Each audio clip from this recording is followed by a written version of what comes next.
I'm Shane Nyland, and my co-host is Blake Musser. And these stories you're about to hear are from Weapons Company, 2nd Battalion, 4th Marines, 1st Marine Division, about the events surrounding and directly from the mouths of the people who were in Ramadi, 2004.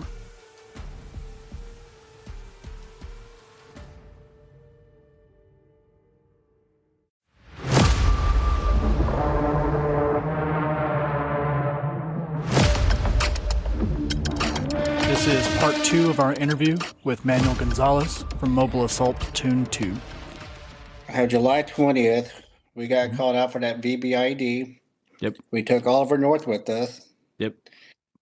Now, I remember talking to Oliver North that day, and I said, hey, sir, do you need anything? Any weapons, any ammo, any water, anything? He said, listen here, Marine. The only thing I carry with me is one grenade. He goes, those bastards won't take me alive. I'll take as many as I can with me. From that day on, I carried one grenade with that same mentality. Nice. I was not a fan of grenades. I felt like I needed to take up room. I'd rather have magazines. So I didn't carry any grenades until he said that to me. And he goes, I will not be part of any propaganda. They will not drag me down the streets. They will not hang me on any bridges. I will take as many as I can with me. And that stuck with me. And I went out there and I grabbed myself a grenade. I carried one with me the rest of the time I was deployed. That totally sounds like something you'd say too. Yeah. I didn't realize he carried one grenade. Yeah. Let's see. Where was I at? And that was the one where we all set up and EOD was going to do their thing, but then we got mortared and Mosey shot the toe. Yeah. Yes. I have here that the mortar rounds, they actually landed near Jordan's and Randall's vehicle. Yeah, they were pretty close. Yeah, they were extremely close. The mortar scared the EOD guys. They asked if we could shoot it with the tow missile. Moses shot the VBIED with the tow missile, but missed. Lieutenant Stevens was pissed. Yep. Of course, he ended up hitting it. And on the way back, I don't know if you remember this, Nick, but your Humvee had a big hole on the road, and we had 2 flat tires. Yep. Yeah, we were completely blacked out, and there was a vehicle on the middle of the road, and I told, I think it was Radsky or McCabe. I don't remember who was driving, actually. But anyway, I told him to swerve to the right, and when he swerved to the right, he went far right. I just meant go around the object. He went basically off the road and hit that, and we had damn near jumped that vehicle because he hit that hole, and we blew both tires and pulled into the government center and had to replace both tires. Yeah. Yeah, I have here while they were fixing it flat, Olive North came up to me and said, hey, I got everything on film, including the indirect fire, blowing up the VBIED, taking the small arm fire. He said that he's going to send it to Fox News, and he'll make sure he'll take out when Mosul missed the attempt. Yeah. and he did, actually. And that toe shot was on the opening of War Stories for, it was like 6 seasons or 7 seasons. Wow. It was for 7 seasons. That was the opening in the opening credits. No, that was great for him to be out there to see everything that took place. There was so much happening in a short period of time. Mortar, small on fire, blowing up a car bomb, and then taking off. I know while we were there, I think I have it on here somewhere, that we heard a loud explosion coming from the city. We called it in, and no one heard any updates on what it came from. We never found out what that explosion was that night. We said, all right, well, we're heading back. I have July 21st, Bastard 5's convoy hit an IED. They took several RPGs. Yeah. Joker's QRF went out and took small arm fire and got hit by a VBIED. Map 3 and Rainmaker were sent out, reported taking contact on both sides of Route Michigan. And they both got hit by VBIEDs. And then there was a suicide VBIED like right at the end of the gunfight. God, I mean, I put on here, it's like now at this time we have an element from Joker, Porcupine, Raider, Map 3. And we have everybody out there on this one. Yep. Army QRF, Terminator. Yep. They went out with Bradley's and Abram, I believe. Yep. Now, I have on here that I had my first meeting about going back to the States or staying there longer. And I remember getting an argument with that career planner because he wanted me to be a recruiter because I wanted to stay. And I was like, I'm not interested in being a recruiter. And it's like, I wouldn't mind going back to another unit. And it was one of those conversations where, well, you know, you're part of the Marine Corps. We're going to tell you what's best for you. You know, it's like, best for me. Being a recruiter, I don't think so. I enjoy this way too much to go convince people to join the Marine Corps. I just want to go to another unit. And he said, that's not how this works. And I said, well, in that case, and I'm done. So my extension was denied after that conversation. They won't let me extend to stay with you guys like they let Hampton. Yeah. I think Hampton was probably more civilized with the the career planner than I was because he allowed Hampton to extend. It made me go back. So that's crazy. I don't remember. When did you leave? I left in August. I knew it was before I did, but I just did not remember exactly when. Huh. Okay. Yes. And so the moment I knew I was going back, my mind actually, it wasn't until they told me I wasn't going back out to do any more missions. I think that was my last, 10 days probably. I started my checkout process. Oh, wow. So I got my checklist, and I got probably 75% of my checklist signed off while I was in Ramadi. I went down and I got everything done, right? Sure. So medical, they were like, what do you mean you want me to sign off? I was like, I'm checking out. And they're like, all right. They signed off on it. And they wrote down on my documentation that I will get my physical after I get out of the military. Nice. Of course. Yeah. And then they had this checklist. I don't know if you guys had the same checklist that I did. It was, did you see combat? Did you fire your weapon? Did you see dead bodies? Yep. And the guy said, if you put yes, they may not let you out on your EAS. So I put no on everything. Nice. Yeah. So and you're like, does that mean today? No, I did not see those things today. No. I mean, gosh. And I have it on my other notes, but I don't have it here. We're looking at it right now. But one of the scariest days, I think, for me was we did one of those. It might have been Traveler.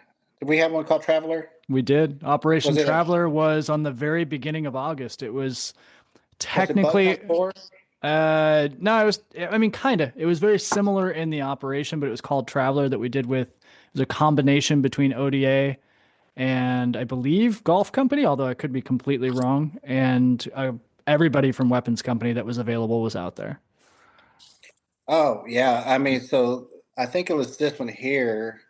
I don't remember who I was walking with at the time. We're making movement.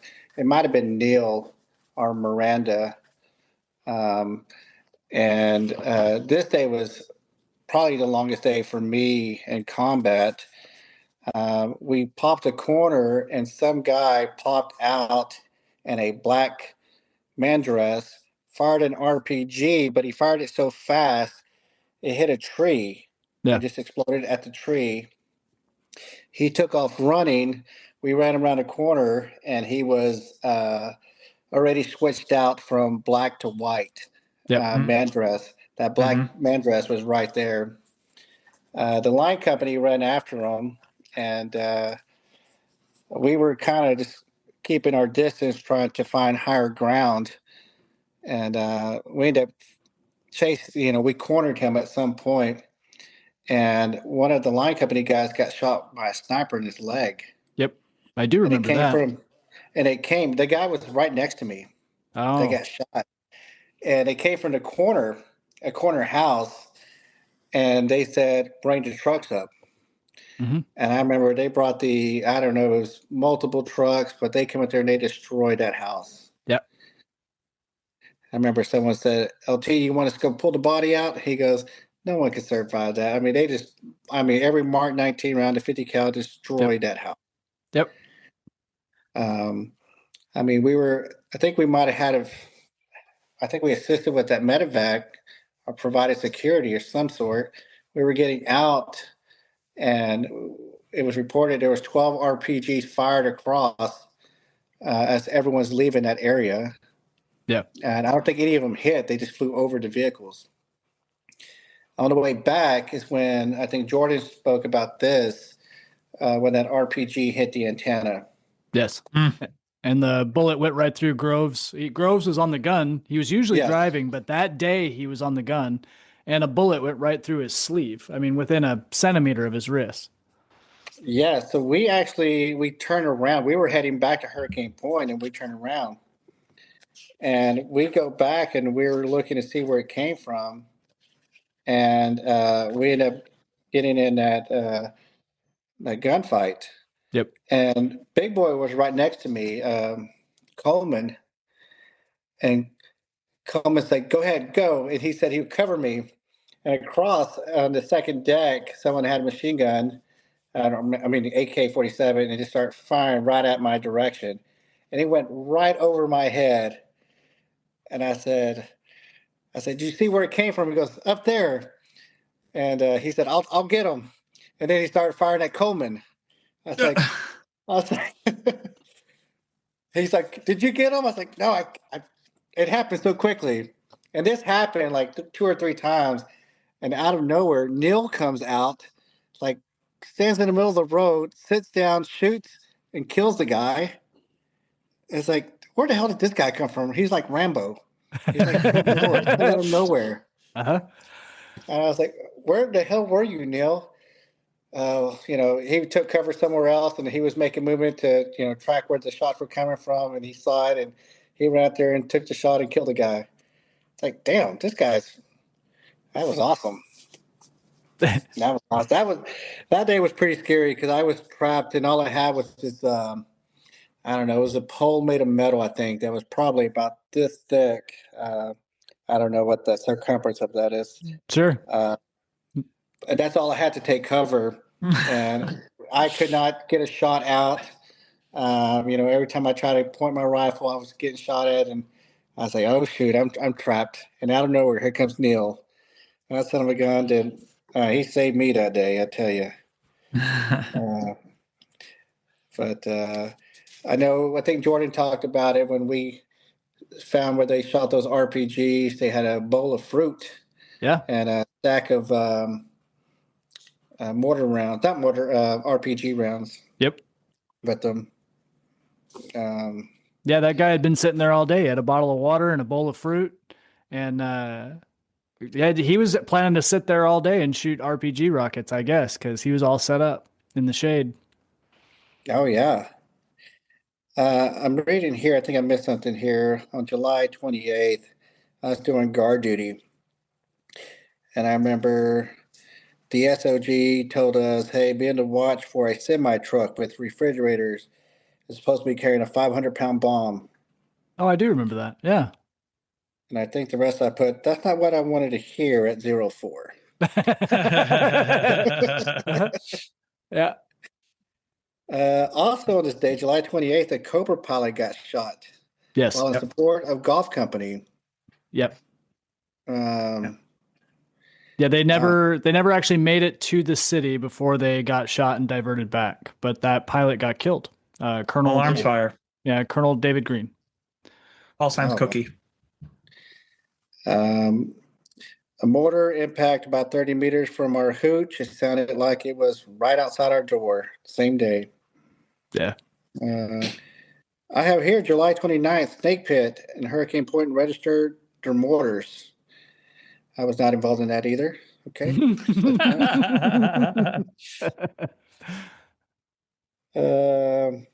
That same day, July 29th, 1514, while on South Bridge, 3 mortar rounds hit right in front of us, one about 50 meters away from where we were standing our post. When it hit the water, it sounded like it hit concrete. I was like, wow, that was surprising. I didn't know what kind of sound it would make. It was right in front of us. Sure. Now, this one would make you laugh. August 1st, what's his name? Nehemiah? Scratch? Yeah. I wrote down that he got promoted, but he forgot his chevrons during his promotion ceremony. Again, I love these notes, by the way. That's good, dude. That's good. That's a very Nehemiah thing to do as well. That is hilarious. I remember that day, and I remember Coleman's like, what the hell? Yep. Was he getting promoted to an E3? Yeah. Yeah, he was not brand new to us, but nearly new to us. He got there November, December, something like that before we deployed. I know, like Miranda said a story earlier. I listened to his, and he talked about being on that roof, and I was there with them when we were when that truck was going through our, I think it's Constantina wire, and it turned out to be a blind man. Yes. I will tell you what, I need to brag on Miranda. His shot was freaking amazing. I think everybody was aiming at the head of the driver, like ready to take him out. And Miranda shot one shot. I'm pretty sure it was just one single shot. I'm pretty sure he shot the tire and had that vehicle come to a stop. Yep. And that truck was moving. Yep. That was an amazing shot. I mean, I need to give him credit where credit is due. I remember, I think Cohen wanted to fire his saw in that direction, and Miranda's like, "No, not right now. No, no, no. We haven't. We're not going to do that right now." But he took that shot and he saved that guy's life. That guy would have been killed by so many different people that had their weapons on them. Yep. Yeah, that was. I don't even remember what day that was, but yeah, I remember that because I remember running out to the middle of the road to shoot at the guy, and he stopped. No, that was crazy. And like I said, I think about that shot all the time. He did an amazing job. Cool. Looking here. I think I have August 4th. Echo Company had a VBIED explode between vehicles. Oh, this is the one you talked about. First VBIED with a man inside, still in it. Mm-hmm.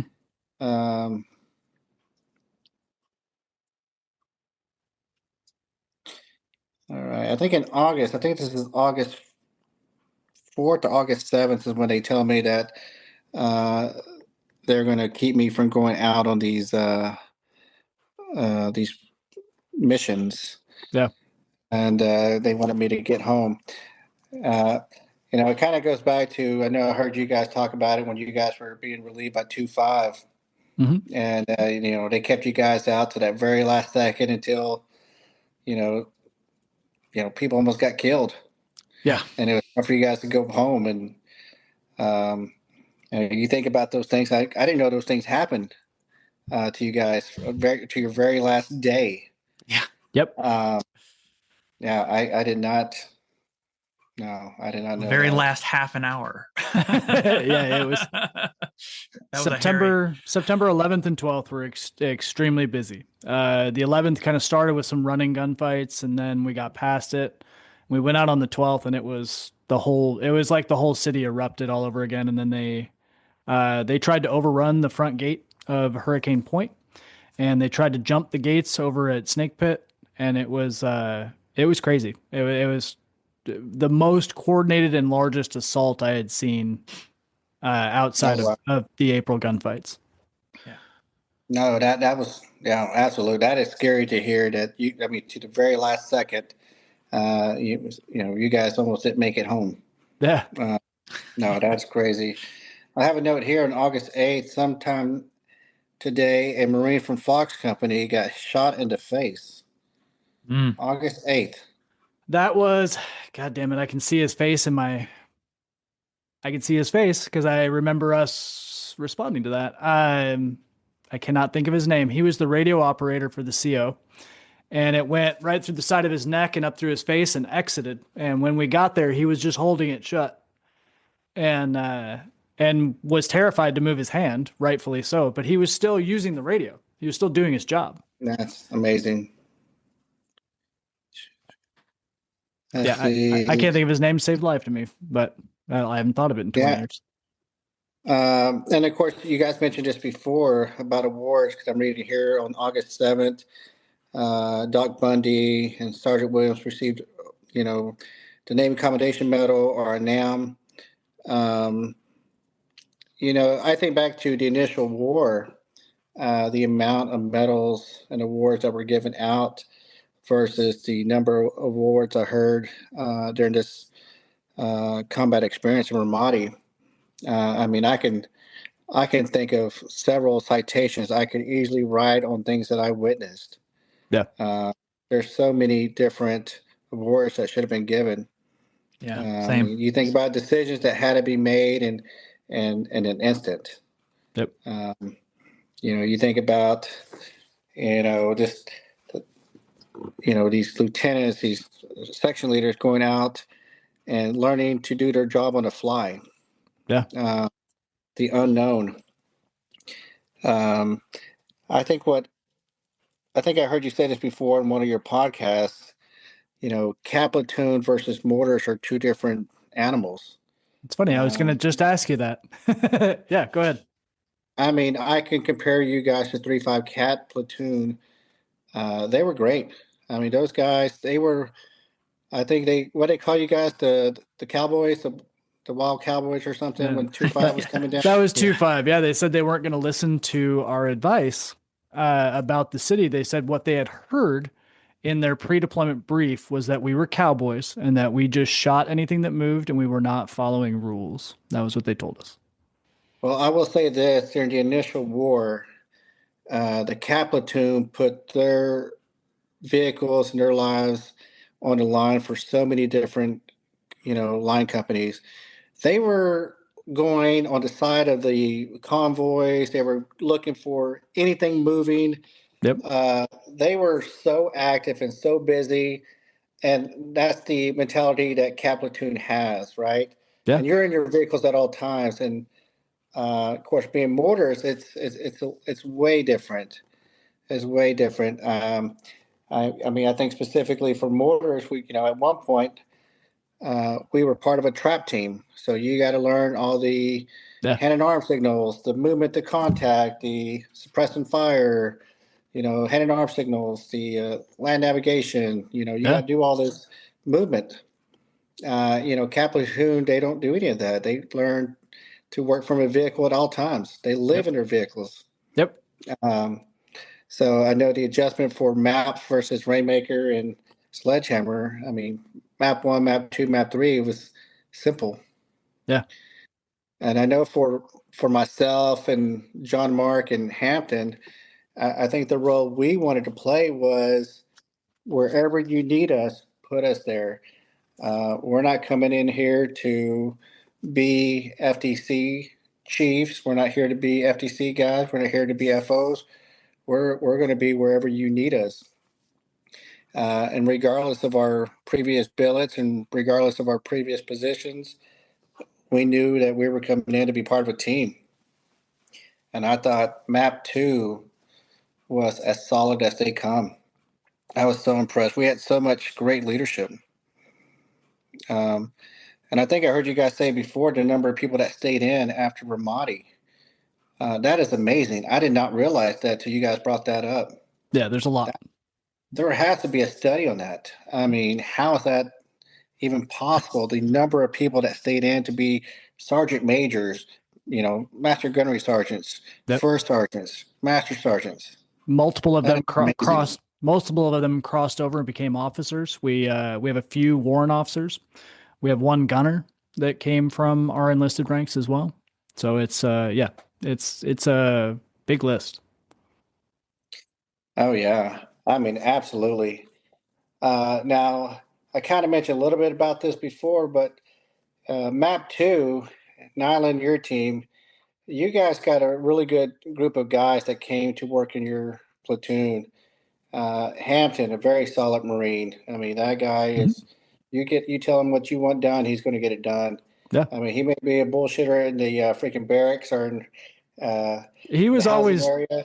he was always funny as fuck. But yeah, I never felt like he was somebody I wanted to watch my back. That's for damn sure.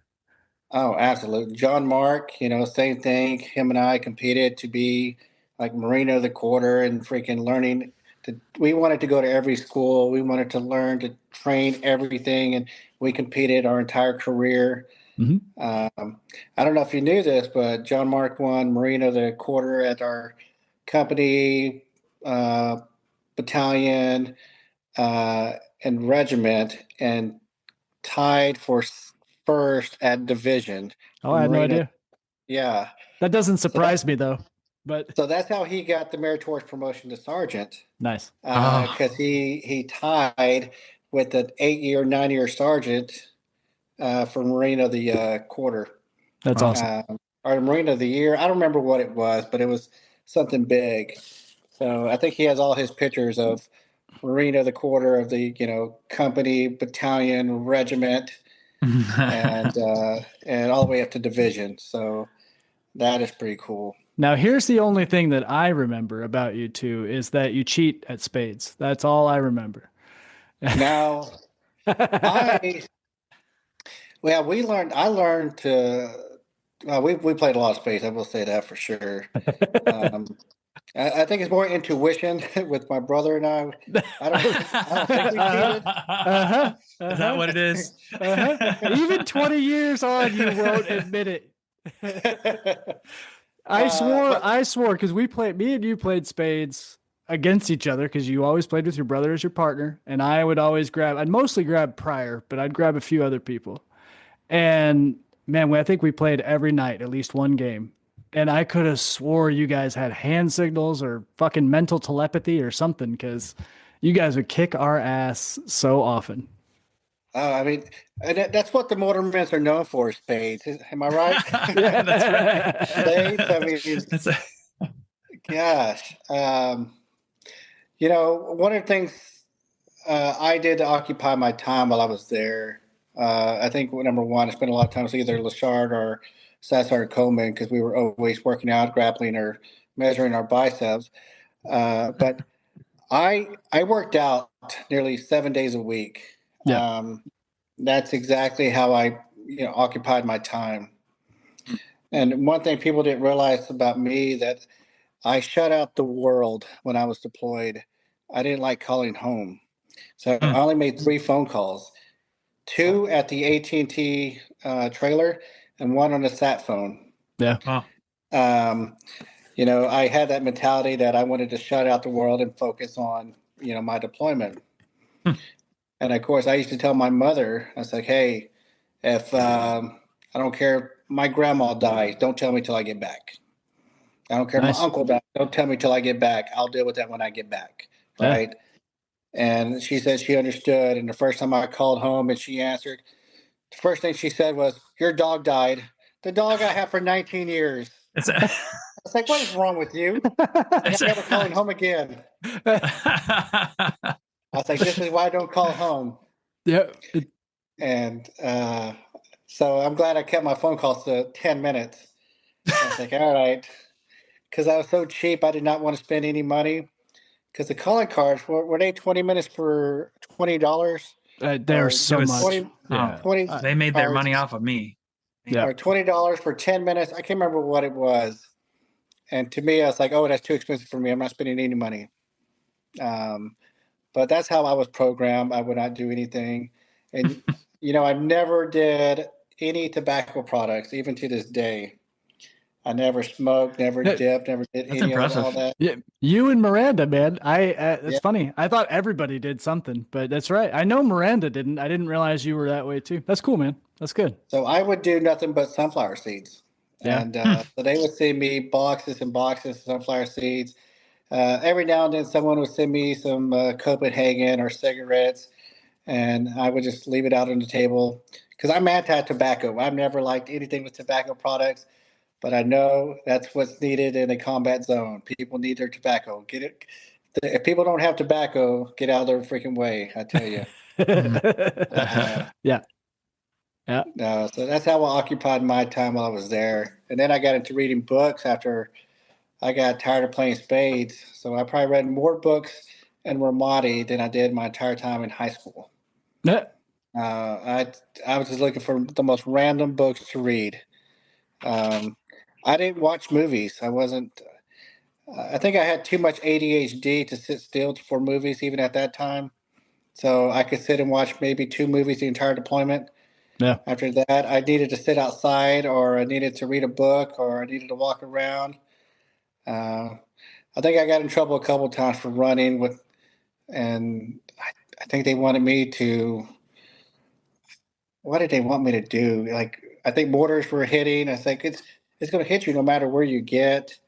Yep. I remember who yelled at me for running one time, and I was like, "What? How am I getting in trouble for working out?" Yeah. But No, I remember, I can't remember what it was, but there's a couple times that they threw out some weird requirements. You had to run with a buddy. That was one of them. You had to bring a buddy with you. You had to have a battle buddy That's right. running in a circle right in front of the hooch. Yeah, I had nobody to run with. I was the only one that wanted to run in the heat. Yeah. That was like, right. Get used to the heat. But no, I mean, I think about the team we had. I mean, you think about Randall, super smart guy. Miranda, I'm so impressed with his shooting skills. Matroka, I mean, he's big personality. I mean, his call sign really suits him. You know, was it Switchfoot? Footloose. Footloose. Yeah. I mean, that guy, he was on another level. Yeah. Neil's a great guy. I stayed in contact with him probably the longest. I think he reached out to me in 2010. I think he was still doing his contract work still. He's not contracting anymore. As far as I know, he's pretty much retired. Lives up on a little small piece of property up in the New England area, and yeah, he's doing all right. He's had a couple health challenges, but he's doing all right.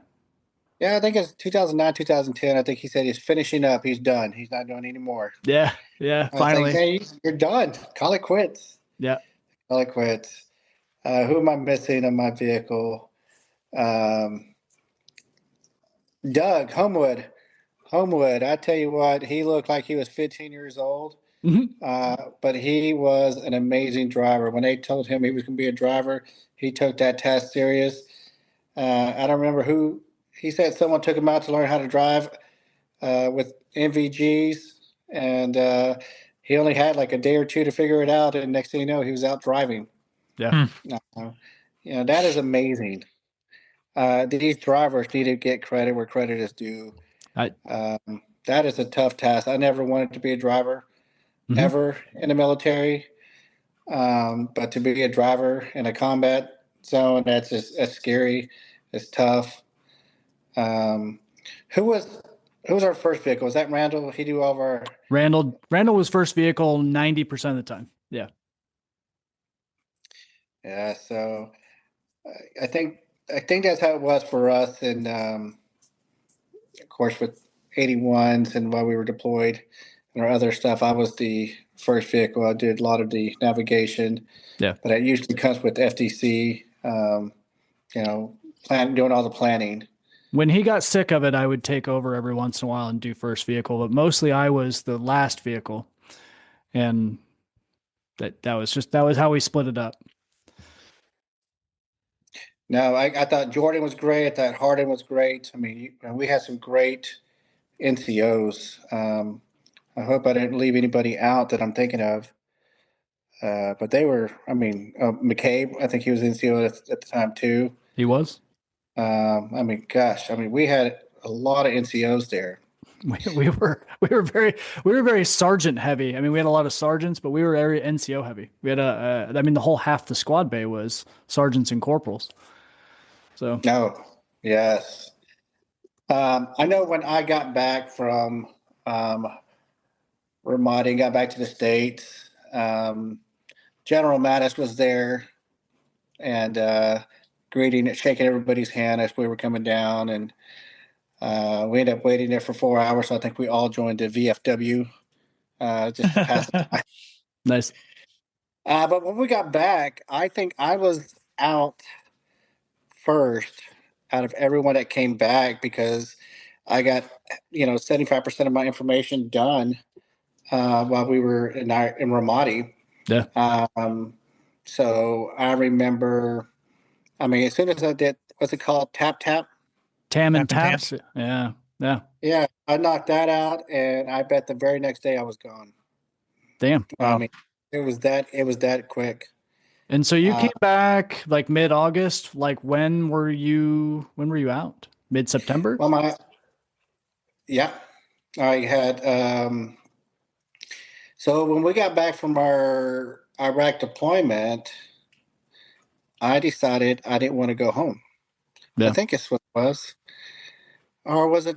No, I went home for the Iraq deployment, post-deployment, or post-deployment, but I didn't go home for Thanksgiving or Christmas. I stayed around when everyone else went home. Yeah. I stayed back because I was like, oh, I'm going to EAS at some point, or I'm going to, go find something else to do in the Marine Corps. So I had a lot of time for terminal leave. I think I had like 60 days. Mm. So I think I got paid out quite a bit too. Nice.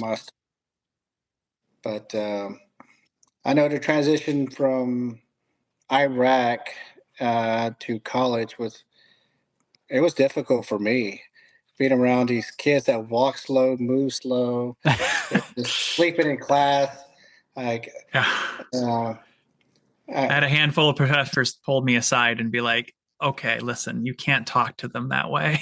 Oh, no, 100%. I had a professor that had a strict rule. If you fell asleep, you're out of her class, get out.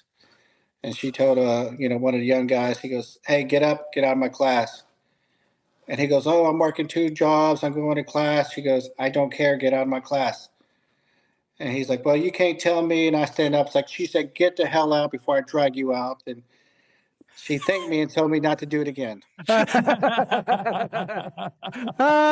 awesome. She says, I've been doing this for 35 years. I can handle this. I said, the disrespect, I tell you, the disrespect drove me crazy. Yeah. But no, I know when I went to college, I was one of the first guys to come straight from combat to go to college. So I went to a junior college first, and they were really nervous. So they ended up like watching me like a hawk, making sure that they provided, the right amount of services. Did they have someone assigned to me? Did they monitor me? And then they had me do an interview at the end, do a checklist of what they did right, what they did wrong. So that was good under at college. They did great. That's really amazing, and definitely not the experience I had, but that's cool. What college was that? Well, I went to South Plains College, right outside of Texas Tech, and then I went to Logbook that's good. Christian University. Yeah. And then from there, I went to University of North Texas. I mean, those are good institutions, man. It's good they took care of you. No, they did great. They did great. Of course, I would come down when my brother stayed in. He went to be a drill instructor. Mm-hmm. So I got to spend some time on the depot with my brother. Nice. So I would go in, I would get a high and tight, shave my face, and go stay in a duty hut. Nice. As a civilian, when he was a senior, I would come down and stay in the barracks with him. That's awesome. The week of graduation, so it's when I would come down. Sure. So that was a lot of fun. But after that, we do our best to stay in contact. I think our go-to guy is Brian Fox. Yeah. Brian Fox has done an amazing job keeping everybody intact. Dude. Good dude. He's our guy. I think most of our events that take place probably has either his name to it or another guy we have is Scott Burton. Nice. He didn't report with us, but he was with us with 81s. Mm-hmm. I think those are our 2 gurus that get us together. Even as painful it is, they schedule something. I think once you schedule a date and a time and specifics, people will agree. When you start saying, let's meet up at some time, no one agrees to it. but those two guys are really good at being very specific on dates and times and locations. That's good. So I think the last time we all met up was probably Brian Fox's birthday when he turned 40. And then, we had a pretty good group, probably 12 people at least showed up. He said when he turns 50, he wants to do it again. That's what he said. So you might as well start planning now. I know it. I know it. But, I didn't realize you were an FTC chief. That's the first time I heard of it when I heard this podcast. Yep. And, I don't know why I didn't meet you, but we were up there. I think everything just completely changed when I got there. The mentality of doing mortar duties and activities just completely changed. And I was so worried about learning the Mark 19 and making sure I knew how to get the gun back up and loading it and learning the parts. I think I just lost track of, the duties of an FTC chief upstairs. We've kind of talked. Oh, go ahead. I was just going to say, it's the same. It's the same for me. When I was told that was not what we were going to be doing, and then I was also tasked out with some very specific roles and responsibilities that I couldn't keep my mind. It wasn't my responsibility anymore, and so I kind of flushed it off to the side and focused on what I needed to be doing. So it is what it is. Yeah, we've talked about it. We've talked about it on the podcast a couple of times. It's interesting how siloed you get very quickly, and you don't even really know. Absolutely. You don't know anything about. I mean, literally, he was 2 buildings away from you. I bet you didn't have very many conversations when we were in Iraq, even, right? No, not at all. Right. Yeah. And I don't even think I remembered that you guys were mortarmen. Like, I think I knew it at some point, but it didn't matter because you weren't mortarmen when we were in Iraq. So no, absolutely. And I think I heard Blake talk a little bit about his, experience of going through different schools and opportunities. I think my experience and training was very similar to Blake's. I think the first school I went to was FTC school. Yeah. And of course, we went through the entire trap team stuff. Yeah. I became a hearse master, and then I went through mount school. Yeah. And then you're listing off all of mine. And then of course I do the co-weather package there in Bridgeport. Yep. We did that one. I did that one. So I mean, you look at Blake's resume and you just put his name on it, and that's put mine. Yeah. Yeah. I mean, I think you just went to a language school that I didn't go to, which I wish I would have went to. That would have been a lot of fun. Yeah. I tell you, my brother's schools will be completely different than mine. Right off the bat, they sent him to all the leadership schools. He went to corporal's course, sergeant's course, platoon's leader's course, sergeant leader's course. I mean, every leadership course you can imagine he got to go to. Nice. And I think for me, I had 2 guys that really allowed me to go to the fun schools. A guy named Sergeant Riggs. He was my FTC chief and section leader at one point, and I took over his spot. And then Gunny Bishop, he was our company gunny, but he was also a sniper at one point and platoon sergeant for state platoon, and he's a hardcore guy. You guys speak very highly of your company gunny. That's how I feel about my company gunny in the past.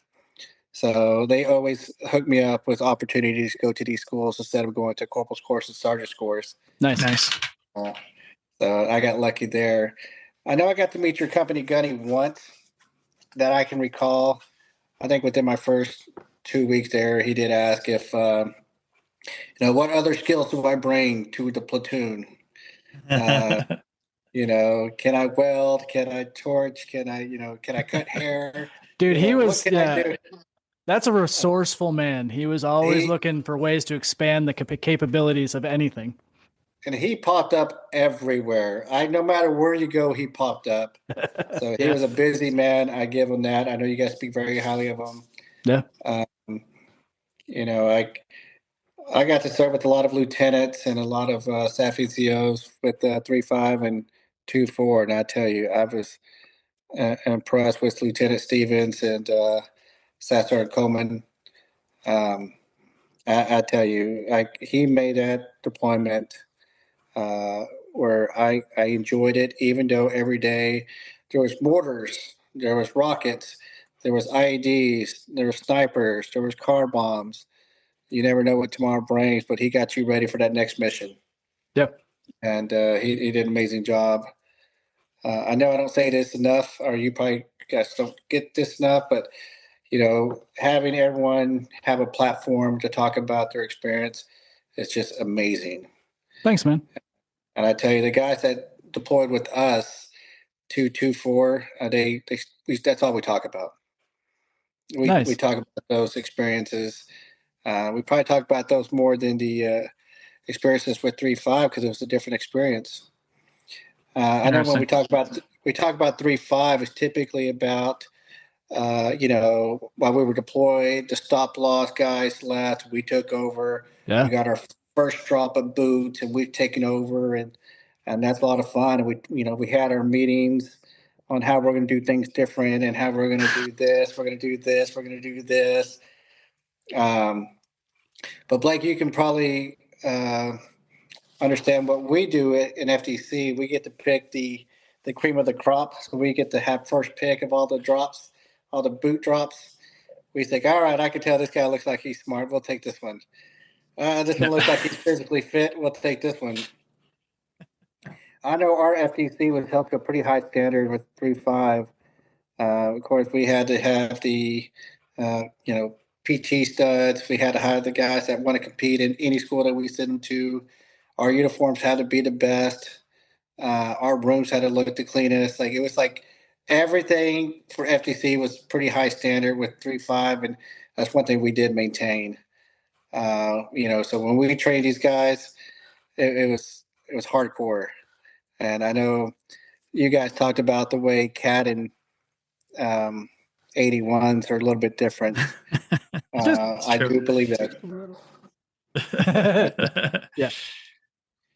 You saying this needing to be the smartest, a very quick story. I don't know if I've told it before on here, but how I got brought over, because I was put on the gun line at first, and how I got brought over was real fast. It was worth the first few weeks, but I was out in the smoke pit early in the morning before even PT, and my gunny at the time called me over, and it was going to be just back in the garrison, and so I had my contacts in, and he pulls me over, and I was like, "Yes, Gunny," and he looked at me for a second, and he's like, "I thought you wore glasses," and I was like, "I do. I just have contacts, and we're not going out to the field, and so I wear contacts." He's like, "Oh, good. I needed a smart guy because we're sending you over to FDC." So I like to tell the story that I got put into FDC because I was smart, quote unquote, because I wore glasses. That is funny. No, I tell you what, I think we were looking for, of course, the smartest and the fittest. We would love to have both, but if we could take a combination of those, that's what we did.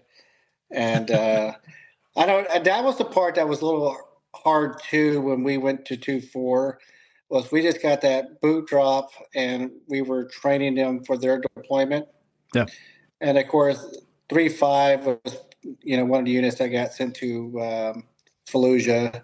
Yes. And those are our guys that got hit up there. So our junior Marines were the ones that got, they were casualties there in Fallujah.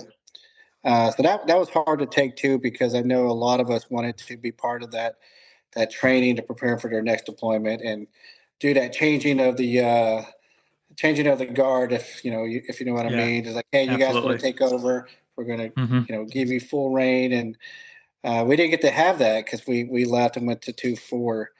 But that was an exciting part. Nyland and I talked about that for when we first got out. That was actually a topic that we talked about quite a bit, in that we didn't get to train our guys the same way that we would have wanted to have trained our guys because of the Ramadi deployment in relationship to how everything got spun up. Yeah, and I'm very specifically in regards to mortars, is we didn't touch a mortar system for a year plus on how to deploy in conventional warfare. And I was legitimately concerned that there was going to be some serious training accidents coming into the next cycle, because nobody nobody knew how to act. You on the lost gun line. you lost your weapons handling skills. Yeah. And so, and unfortunately, and it ended up panning out to be true. There was a couple very serious training accidents for mortars in the like early teens, late aughts. There was actually, I think there was like might have been even 2 deaths, unfortunately. So, anyways, right before we went to 2-4, and right before we went to Minneapolis, we did our first live fire with our new lieutenant and our new staff NCO assigned to us, and we done it so many times. We knew exactly how many radios, vehicles, ammo. We had ammo techs. We had, we ranged for everything to get done and ahead of time. And I would go to the lieutenants, just like sit back, relax. I'll show you how this is done. And when we get there, we're gonna let the junior Marines or new guys take over FDC. He goes, "Are you kidding me?" I was like, "There's nobody out there, just targets. All right, they're gonna learn how to do call for fire." And but that was fun watching them. I have a picture of me sitting back, talking to the FOs, letting them do all the data, plotting board, and everything like that. Learning how to use the book, learn how to use all the data. So that was fun. But no, that is the important part about the Marine Corps too, is training your next group. Training them, get ready for their next phase and their career to be good leaders. So I know I had an amazing leader that taught me, and he got to work with me from the beginning till he left. Nice. And then he continued on because of stop loss. So I got to spend a lot of time with him. So he trained me to be pretty hard on my guys. So I know, like I mentioned before, when we got to 2-4, I knew my role was going to be completely different. I'm going to take a complete step back and just kind of fit in where I need to fit in, and let you guys run the show. And wherever you need me, you can never get a complaint. I will do whatever I need to do, and that's exactly what I did. Yeah, it's funny. I actually, before I got on today, I was like, I don't remember Gonzo ever complaining about anything. I really didn't. Like, I truly didn't. And that's funny. Your brother complained a little bit, just in case you were wondering. Not much, not seriously, but he pulled me aside a few times. But I never remember you having an issue with anything. Even if Chow didn't show up, okay, whatever. Like there was never. It was good. It was real good, man. And I never got a chance to think because I was constantly trying to plan the next mission. But in reflection, I don't know how I would have handled being in your position. It's unusual to be a leader and then get stuck into another platoon where you're probably not going to be the leader because you're coming in the middle of everything. Like it's real hard. No, absolutely. I think the first 72 hours it hit that this is completely different. I was so used to being involved in every briefing, the planning, the preparation, the training, and I had to learn to take a step back, and that was different. That was completely different, and no, that took some time. That absolutely took some time. Well, I'm glad we earned your trust because, in your position, I think that would have been very hard for me too. Well, I will say this: when we left, we got to meet the other combat casualty replacements in Kuwait. They talked about their poor experience. They were treated like, trash. They were only allowed to do like fire watch, and they never left the compound. They were not assigned to any senior billets. They were treated terrible. So the guys that we know that got sent to the Syrian border, Najaf and Baghdad, they hated their experience there. They don't even want to talk about it. When we came out to exchange stories, they did not want to talk about it. Yeah. That's unfortunate. I can't speak for any of that, but I can say after what we went through in April, it was palpable how short we were of people and guns. Yes. And so honestly,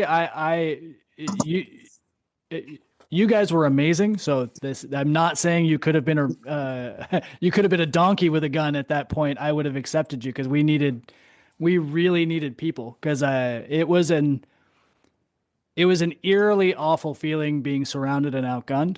And I'm glad that we came through it on the other side, but we really needed more people. And it was very welcome. Your face is showing up in May. We were very, very happy to have you. Well, and the guys that I was, running and gunning with as a dismount, I mean, good gosh, they were elite athletes too. Miranda, super great shape. Matroka, great shape. Neil, great shape. Yeah. And of course, John Mark. Everyone there was like super fit. Yeah. There was no one falling behind. When we're moving, we're running house to house, we're clearing these buildings. There was no one lagging. Right. They were all eager, ready, and I mean, our communication was great. I mean, it was just a great team. That's why I led the vehicle assaults, because I smoked a pack and a half a day. So well, and you did. I mean, you absolutely communicated with those trucks. They knew exactly where to be, when to be. Yep. I mean, no one was ever, lost. I mean, it was great communication. No, it worked out well. Well, let's put a capstone on this. You've kind of talked about it in little pieces, but if you could summarize it, like looking back on this 20 years later, 22 years later, what does all this mean to you? How do you look at it, and how do you explain it to others? Well, that's a great question. I think for me, I think I always say this, that there's only a small percentage of Marines that are just great leaders, and a large percentage are, great followers, and then you got your freaking nasties. And great leaders will, know their role and go in and focus on accomplishing the mission and, help out any way you can. And that's exactly what we wanted to do. The goal was to come back alive, right? The goal was to accomplish whatever task or mission we had. And I think that's what we were able to do. Now, what's happening in Ramadi in Iraq right now, that's all politics for me. Right. I just added that. But I thought, well, we were there, but it's just, it's different. It's different. I don't know how to explain it. Sure. But we were able to create a new bond with new people. I mean, you guys were great. But no, that's a tough question for me to answer. It really is. No, man, I think that's a good answer. I think that's a good way to summarize it. It's been a lot of years since you and I have talked. I'm really glad to see your face. I'm glad you came on here and shared your story. It's been, your level of detail and your notes are fucking fantastic. So that's, you filled in some events that I think some of us even forgot. So, absolutely. Well, now, at some point, I'm going to finish typing it all out. I think I just stopped at July 29th. I still have all the way to the very end. So once I type it out, I'll send you guys a copy of my that'd be great. Amazing. Please, that'd be fantastic. Yeah. Yeah, I think I have every mortar attack, every VBIED. And of course, anytime a firefight took place, I wanted to know what's going on. So I would go to the COC and listen to all the radio communication. That was just my mentality from the 3-5. I want to know what's happening. I took notes on every single thing. Mm-hmm. I just, and of course I would write it in my journal when I got back. So that's great, man. But no, once again, thank you guys for having me. And once I type out this journal, I'll get it back to you guys. Dude, please do. We're going to talk to your brother here pretty soon. So we'll see what bad things he says about you. Well, he has bad memory, so he's going to forget everything. That's awesome. Really appreciate talking to you, man. If you like what you heard, make sure you subscribe for future episodes on your favorite podcast service.